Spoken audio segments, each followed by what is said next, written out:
Some of the world settings in Palworld don't work exactly how you might think they do, and others are downright broken. Today we're going to take a deep dive into world settings on Palworld, explaining what each of them does and giving suggestions on what to set each one to for different play styles. This is my second video on game settings, but this time we're going to go a bit deeper, show you some examples, and cover some of the secrets that have emerged more recently. If you enjoyed this video, then don't forget to click like and subscribe, and why not check out some of my other Palworld tips and tricks videos, and let me know in the comments what settings work best for you and how you like to play the game. So when you load up a new world on Palworld, you'll get the option for this difficulty slider saying casual, normal, hard, and custom. You can then go down and select custom settings here to change. One of the pitfalls that I think a lot of people have had is they go over here and they select custom and then go down to custom settings, and what this actually does is it uses the hard settings as the defaults that you then adjust. I've had lots of people saying they're accidentally playing on these hard settings, and I think that's what's causing it. You scroll along, you go to custom, and then these settings here you can see are hard. It's got XP turned down, it's got damage to player at 4 times the normal damage, so you'll take massive amounts of damage, and various other things that it changes. So what you want to do when you set up your world, unless you want that, is to just leave it on normal and then go down to custom settings. And these are the default settings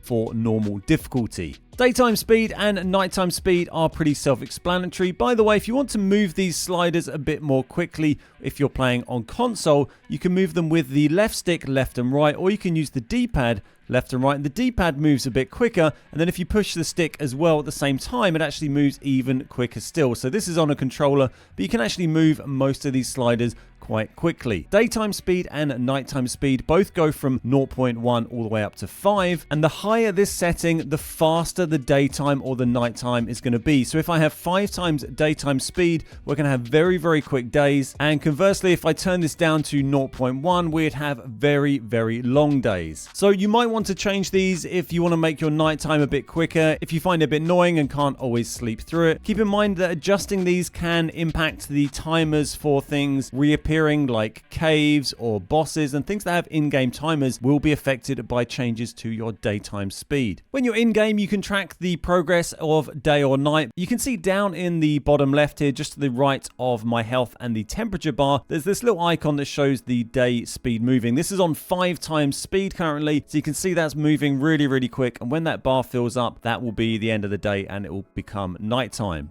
You also get one for nighttime when we get there, and you can track it as well by finding the sun in the sky. And if you look at that, you can actually see it moving through the sky, as well as you can see the moon moving through the sky very, very quickly as well, because we're on 5 times speed. Personally, I just tend to leave my daytime speed on 1, and I'll sometimes put nighttime speed on 2 to just get through it a little bit more quickly. But since you can normally just sleep through the night anyway, it doesn't matter too much. You don't want to skip the night completely all the time, because there's obviously unique pals that only come out at night, and it's also very easy to see things like liftmonk effigies and other glowing collectible items when you're moving around in nighttime. Experience rate is the rate at which you gather XP, and also the rate that your pals will gather XP, and you can actually turn this down if you want. The default is 1. If you turn this down to 0.1, you're going to get absolutely pitiful amounts of XP, and if you turn this all the way up to 20, then you're going to get insane amounts of XP. So if you want to play in a kind of creative mode, which I've got on one of my saves when I've been testing things for videos, crank up to 20, you're going to get up to really, really high levels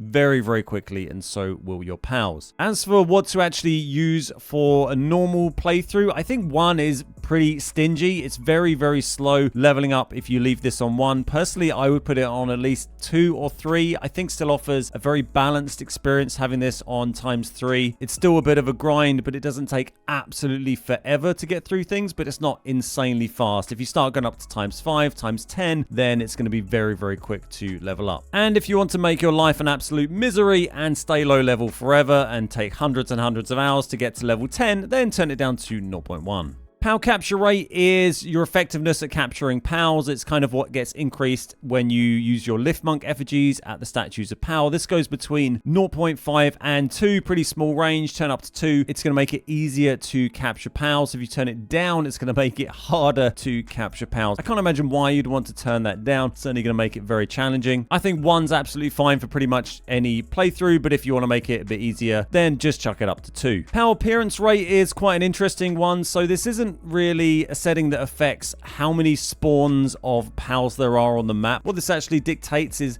how many pals will spawn in each group that spawns. And this can be changed from 0.5 all the way up to 3. If you have this set on 1, then every cluster of pals that spawns is going to have its default amount, which can vary. If you turn it down to 0.5, then it's going to have half as many as it normally would, but always with a minimum of 1. And essentially what you'll see if you have it on 0.5 is every group of pals is going to be one lonely pal, like this red bunny here, this little chickpea on their own here. And if we have a fly around, you'll see that every pal is just completely on their own. It's going to make it really hard way to play the game. It's going to take a long time to find multiples of any particular pal, or to find pals with particular skills or abilities levels that you might want to get. And if we turn the setting all the way up to the maximum of 3, we're suddenly going to see these groups of pals everywhere, just with massive numbers. You see we've got 5 Dinosaurs here together, a big group of Tansies down here, loads of Nightwings, and it just gives you these massive clumps of baddies that you'll find all over the place. See these Cativas and my absolute mess of a base. So this setting is really useful for certain things. It does give you a performance warning when you turn it up. If you turn this up, obviously there's going to be loads more pals spawned onto the map. This definitely could cause performance issues if you're on one of the older Xboxes or a server that's running at its limit with a lot of players. I've not really had issues with it on the Xbox Series X, but it can look a bit silly when there's just massive groups of pals everywhere, and it might make the fights a bit harder if there's big groups of pals. It does make it a lot easier to find shinies. You can see we've just found one literally right here. Excuse me, sir, I'm making a video.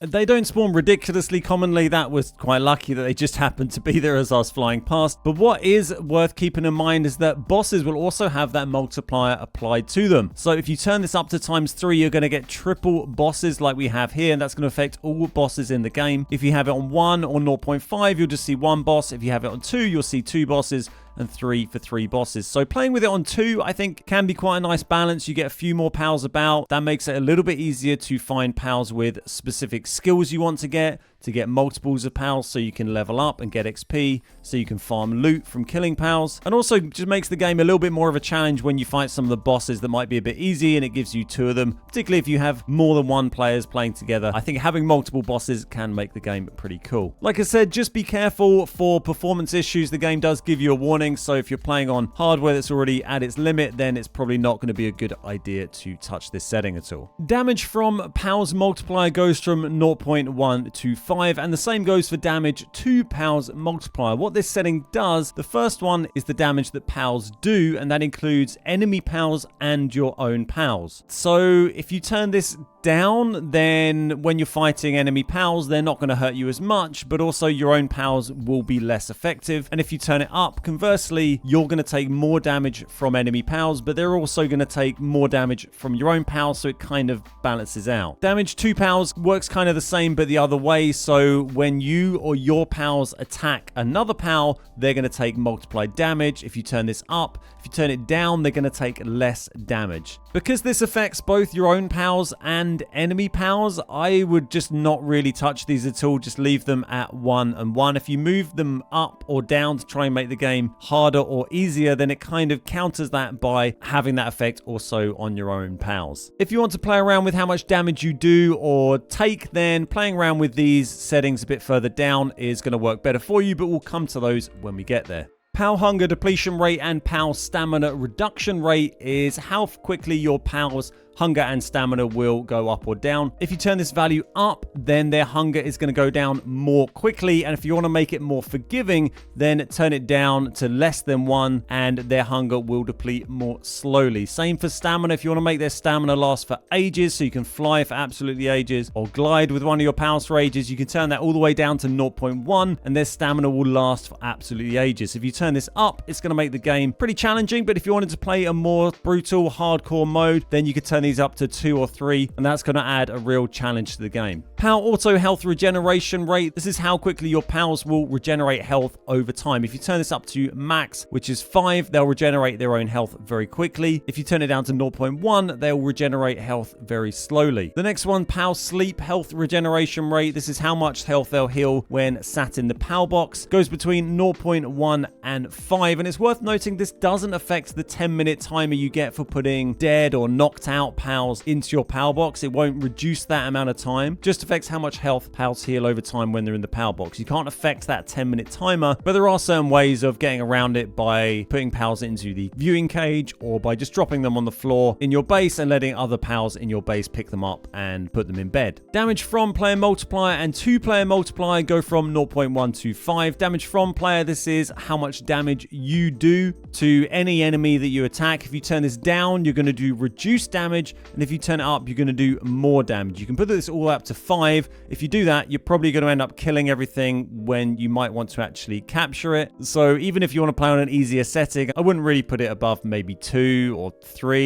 Even 3 I think is probably going a bit high. On my normal save, I just have that on 1. Damage 2-player multiplier, same story. If you turn this up, you're going to take more damage when you get attacked. Doesn't affect how much damage your pals take. If you turn this up high, on hard difficulty, for instance, it has this set at 4, which is pretty crazy. But if you want a big challenge, then turn this up to 4 or 5, and you're certainly going to get that. Or if you want to play in more of a kind of creative / peaceful mode, stick this on 0.1, and you're going to find that pretty much nothing in the game can kill you if you have a bit of armor and a shield on. I have this on one of my saves for testing things, and nothing ever even manages to break the shield, even if I'm just standing there doing nothing. Player hunger depletion and player stamina reduction, exactly the same as the power ones we covered just a minute ago. If you turn these up, then your hunger or your stamina will drop more quickly, and if you turn them down, then it's going to be a little bit more forgiving. On a normal playthrough, I quite like to turn these and the power ones for hunger and stamina down to 0.7, 0.6, 0.7, 0.8, that kind of range. I think that's a nice balance where it just makes it a little bit more forgiving than the default settings, but it doesn't make it stupid and cheaty and easy. So that's what I'd recommend if you like a kind of balanced, kind of hard, but not ridiculous sort of playthrough. Player auto health regeneration rate. This goes between 0.1 and 5. If you turn this down, then you're going to regenerate health more slowly. And if you turn it up, then you're going to regenerate health much more quickly. This next one, player sleep health. This is how quickly you regenerate health when you're sleeping. Again, if you turn this up, you'll get health back more quickly from resting. And if you turn it down, you'll get less health back when you sleep. Now onto a few of the more interesting ones here. Damage to structure multiply. This is how much damage the enemies will do to your base when they attack it. So when you get raids, for instance. Maybe in the future we might see PvP in some manner, so you might be able to take damage in that way. But for now, it's just from AI. You can turn it down to half if you want raids to do less damage to your base. And if you want to have a really hard experience, you can turn it up to 3 times, and your buildings will take 3 times as much damage as normal when attacked by enemy raids. Structure deterioration rate. This is for buildings built outside of a PAL box radius. So you can actually turn this all the way down to 0, or you can crank it all the way up to 10. So if we turn this value up to 10, and then we've placed an object here that isn't within a PAL box radius, this is just out and about. You can place items like this wherever you want on the map, but if you don't do it within a PAL box's base radius, then they will take damage over time depending on this setting. You can see this box here that I just placed a second ago. It's actually ticking down really quickly. 3,948 health and counting, going down at a rate of knots, and within a few minutes or not very long, that is going to go down to 0 and just break. Now, if you're just playing single player or with a small group of people, then you can turn this all the way down to 0, and then buildings aren't going to take any damage whatsoever over time from being outside of a PAL box radius. So this chest here, we put this on 0. It's not taking any damage now, and it would just sit there forever unless it got attacked by a raid, I guess, that might be coming through, but this area wouldn't get raided, particularly because it's not a base. And this would allow you to build anything. You could place, any of your construction things here, assembly lines, incubators, whatever,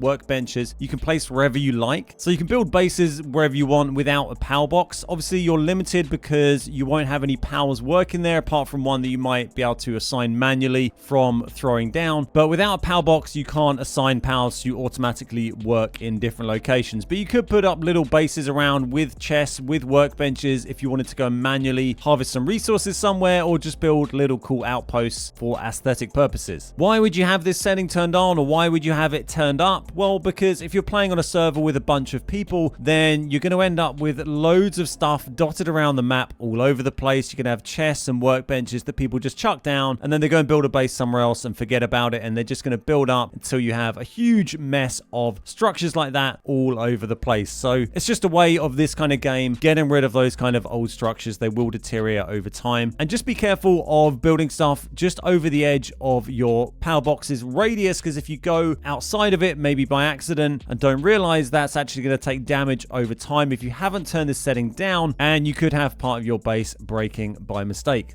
Maximum number of dropped items in a world. The default for this is 3,000. You can turn it all the way up to 5,000 or even all the way down to 0. This is more of something you would change for performance reasons rather than gameplay reasons. This is how much stuff can be dropped on the floor, like when one of your powers mines an ore node and it drops the ore on the floor, like when you kill a power and it drops items on the floor that you then pick up. So what you'll notice if you turn this down to 0 is when stuff drops on the floor, it will disappear after a couple of seconds. You can see there's ore dropping off of these nodes, but it's pretty much instantly just disappearing. They can occasionally grab some. Not really a gameplay choice you'd make, but if you're going to play some sort of ultimate hardcore version of the game, then it's definitely something you could try out. It does exactly the same with killing enemies as well. They'll drop stuff on the floor and then that's just going to disappear after 1 or 2 seconds. So as I said, this is more of a performance issue. If you turn this value up and you have a server where for some reason there's tons of stuff dropped on the floor, you have maybe a lot of players with bases where they're mining ore or whatever and dropping loads of it on the floor, then the more stuff that's on the floor like that, the more performance issues you're likely to have. So if you're worried about that,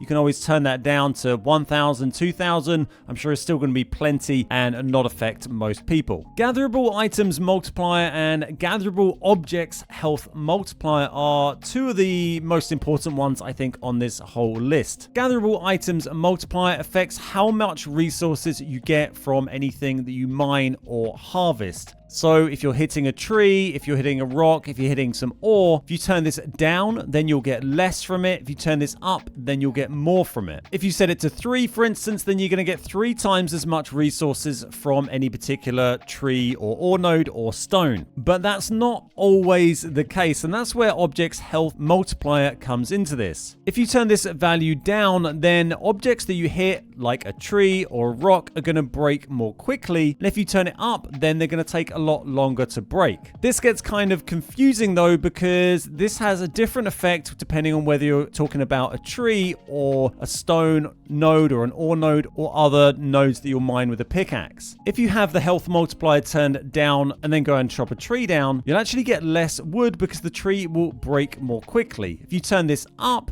then you'll get more wood because the tree will last longer whilst you harvest it. But this effect isn't the same for mining ore or stone. In the case of ore nodes, if you have it on ×3 multiplier, then regardless of what you have the health multiplier set to, you're always going to get 120 ore per node on triple rate. What it will do is make that ore node take a lot longer to break if you have the health turned up, but it won't actually give you any more resources, and it will take something like a minute and a half with a normal metal pick to break an ore node. If you turn this health multiplier right down, the ore node will break very quickly in 7 or 8 seconds, but it will still give you 120 ore. Changing this setting isn't always immediately obvious. If you do it mid-game, then it only seems to affect stone and ore nodes once they've been broken and then respawned, or after a certain amount of time has passed. So if you just change this setting and load your game up and then hit a node and nothing has changed, that is going to be why. But if you do these settings from a brand new game, then you should see that in place from the start. So what does this mean for what you should have these settings set to? Well, if you want to get the most ore and stone and those kind of things very, very quickly from manual harvesting, then having multiplier on 3 and health on 0.5 is going to be best for that. But that is going to mean you get a lot less wood from manually harvesting trees. So if you want to get lots of wood early, then turn the health multiplier up and you're going to get loads of wood. But then that means you're going to take 3 times as long to harvest any stone or other node that you might use your pickaxe for. It's all a bit weird and inconsistent. If you want to just gather stuff more quickly, stick the multiplier on 3 and maybe just leave health multiplier on 1,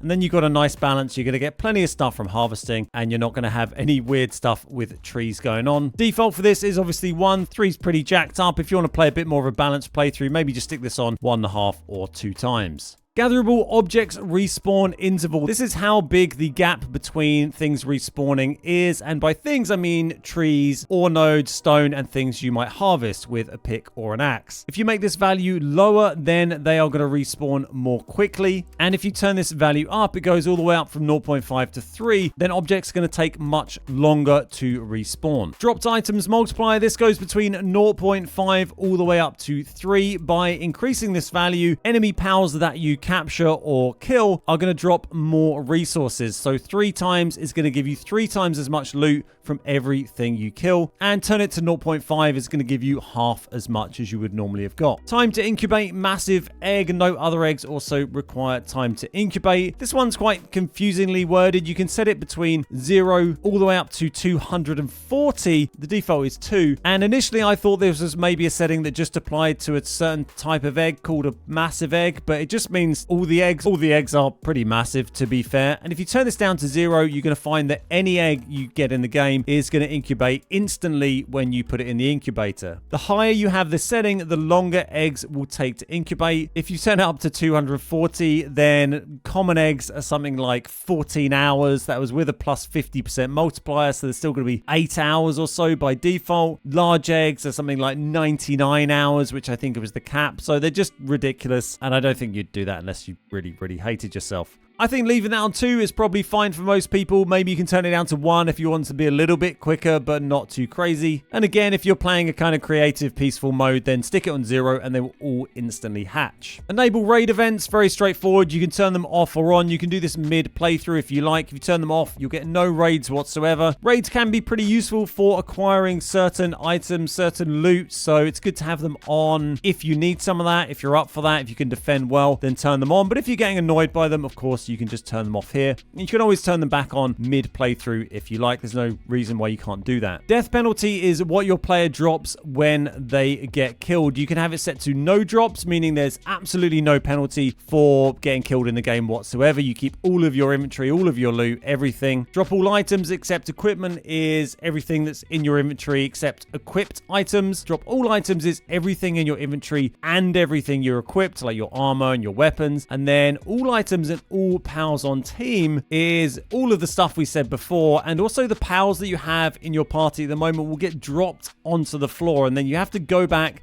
and pick them up again. You don't lose those pals permanently, but they are dropped down, and other players could potentially come and pick those pals up. So it is a pretty harsh penalty for dying. As well as that, obviously, it's harder to get back to your death box if you've lost your flyer or whatever mount you're using. It might take you longer to get back and get your stuff back. Completely up to you what you play on, of course. If you're worried about falling through the world and glitches, losing your stuff, then no drops is a pretty good idea, particularly if you're on one of the older Xboxes. Or if you want a standard kind of survival experience, I think drop all items is probably the best one to play on. All pals on team, I'm not sure is really needed, but certainly for more hardcore players, that's a good option. Max number of guilds, it's just how many guilds you can have on the server. Default is 20. You can turn it all the way up to 100, all the way down to 1, completely up to you, doesn't really matter too much. Max pals working at the base, the default is 15. If you want, you can turn this up to 20, so you can have more pals working in any one base. This could well cause performance issues or pathing issues. The AI is already pretty dodgy at that, so just be careful with that one. You can also turn it down to 1. Again, if you're doing like a hardcore playthrough, turn this down to 1. You have 1 pal working at every base, gonna make life pretty difficult. So that's everything for today. Hopefully that's covered some of these things in a bit more detail and explain them better for you. If you have any other questions about these settings or anything you think might be wrong, then please let me know in the comments and we'll have a little look and we can always test some of this stuff out. If you did enjoy the video, then you can help us out by dropping a like and subbing to the channel and taking a look at some of my other Palworld tips videos. Thanks so much for watching. My name's Ben, we are the Beard Guys, and I'll see you next time.